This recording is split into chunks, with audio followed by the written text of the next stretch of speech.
চাইলেই কিন্তু আপনি কখনোই সবাইকে একসাথে খুশি রাখতে পারবেন না। তাই শুধুমাত্র তাকেই খুশি রাখুন যে আপনার দুঃসময়ে পাশে ছিল, আপনাকে খুশি রাখার আপ্রাণ চেষ্টা করেছিল। নমস্কার বন্ধুরা, আশা করি সবাই ভালো আছেন। আবারও অনেকদিন পর চলে আসলাম আরেকটি বড় ভিডিও নিয়ে। সকালবেলা ঘুম থেকে উঠে ফ্রেশ হয়ে চলে এসেছি রান্নাঘরে সকালের নাস্তা বানানোর জন্য। আজকে হচ্ছে রুটি আর আলু ভাজি করব। আমার ছেলেটা আলু ভাজি খেতে অনেক বেশি পছন্দ করে, আর গতকালকেই সে বলে দিয়েছিল সে আলু ভাজি খাবে। তাই আজকে সকাল সকাল ঘুম থেকে উঠে তার জন্য আলু ভাজি করেছি, আর এই তো রুটি বানিয়ে নিয়েছি।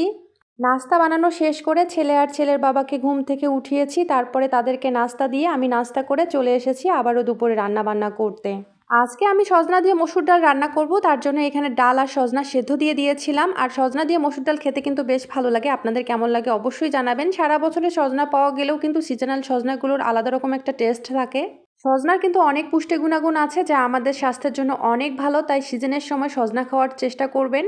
ভিডিওর প্রথমেই একটা কথা বলেছিলাম, আমরা কিন্তু কখনোই সত্যি সবাইকে একসাথে খুশি করতে পারবো না, তাই শুধুমাত্র তাদেরকেই খুশি রাখা উচিত যারা আমাদের দুঃসময় পাশে ছিল, সবসময় আমাদের খুশি রাখার জন্য আপ্রাণ চেষ্টা করে যায়। আমি আমার লাইফে অন্ততপক্ষে এতটুকু বুঝে গেছি যে যত কিছুই করি না কেন আমরা কিন্তু মানুষকে সম্পূর্ণরূপে কখনোই খুশি করতে পারবো না। যাই হোক, এই তো এখানে আমি ডাল বাগার দিয়ে নিয়েছি, আর ডালটা খেতে কিন্তু অনেক বেশি মজা হয়েছিল, আর দেখতেই পাচ্ছেন অনেকটা লোভনীয় লাগতেছিল, আলাদা রকম টেস্ট ছিল এই ডালটার। যাই হোক, নিজের রান্নার প্রশংসা মাঝে মধ্যে নিজেকেই করতে হয়। আর এই তো আমি এখানে খুবই অল্প পরিমাণে মশলা প্রেসার কুকারের মধ্যে কষিয়ে নিচ্ছি। এখানে আমি ছেলের জন্য খুবই অল্প পরিমাণে খাসির মাংস রান্না করব, তাই হচ্ছে ভাবলাম কড়াইয়ের মধ্যে রান্না না করে একবারেই প্রেসার কুকারের মধ্যে রান্না করে নেই।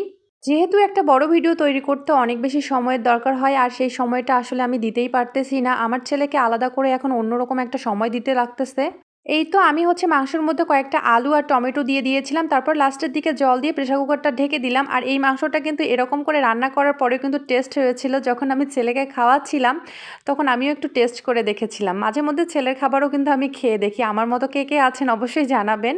আর এখানে হচ্ছে পটল ভাজি করব, তার জন্য এখানে হালকা লবণ, হলুদ আর হচ্ছে একটু শুকনো মরিচের গুঁড়ো দিয়ে মেখে নিয়েছি পটলগুলো। তারপরে এই তো ভেজে নেওয়ার জন্য কড়াইয়ের মধ্যে বসিয়ে দিলাম, আর একটু ঢেকে দিয়েছিলাম। এর মাঝখানে আমার মনেই ছিল না যে আমি ভাতটা বসিয়ে দেইনি, তারপরে এই তো চালগুলো ধুয়ে নিচ্ছি, ভাতটা বসিয়ে দিব।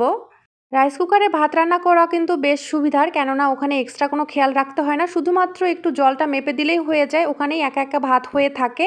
মাঝখানে আমার রাইস কুকারটা নষ্ট হওয়ার কারণে আমি বেশ অসুবিধার মধ্যে পড়ে গেছিলাম, মাত্র কিছুদিন হয়েছে ছেলের বাবা রাইস কুকারটা আমার ঠিক করে নিয়ে এসেছে।